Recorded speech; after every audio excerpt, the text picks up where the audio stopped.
சாணார் என்பது அது வந்து ஒரு இழிவான பெயராக எல்லா மக்களையும் பார்க்கப்பட்டதுனால, குறிப்பா அது பணம் ஏறக்கூடியவர்கள் வந்து சாணார் அப்படின்னு சொல்லக்கூடிய அளவுக்கு இழிவா பார்க்கும்போது, அந்த பேர் நமக்கு வேண்டாம்.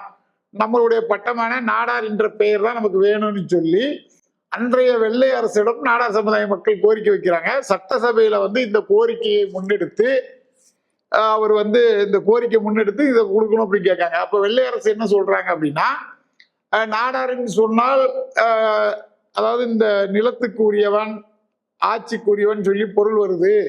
அதனால நாடாருங்கிற நாங்க பேரை உங்களுக்கு கொடுத்தோம் அப்படின்னு சொன்னா, உங்களுக்கு வந்து இடஒதுக்கீடு கொடுக்க முடியாது. அதாவது உங்களுக்கு பிசிலியோ, எம்பிசி இந்த மாதிரி இருக்கு இல்லையா, பிசி பட்டியல இந்த மாதிரி இடஒதுக்கீடு உங்களுக்கு கொடுக்க முடியாது. நீங்க அதை யோசிச்சு செய்யுங்க. இடஒதுக்கீடு இல்லாம சமுதாயங்கள்லாம் முன்னேற முடியாத ஒரு சூழல் இருக்கு அப்படின்னு சொல்லி சொல்லும்போது, எங்களுக்கு இடஒதுக்கீடு தேவையில்லை. எங்களுக்கு எங்களுடைய பெயர் தான் தேவை.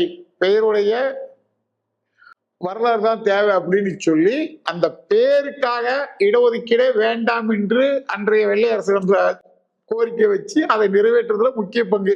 குறிப்பா சொன்னா 7/7/1921 அரசு வந்து ஜிஓ போட்டாங்க. நாடார் அப்படி நாடார்ங்கிற பேரை தான் சாணார்கள், கிராமணிகள் எல்லாருமே பயன்படுத்தணும்னு சொல்லி. அதற்கு மூல காரணமாகின்றவர் ஐயா சவுந்தரபாண்டியார் அவர்கள்.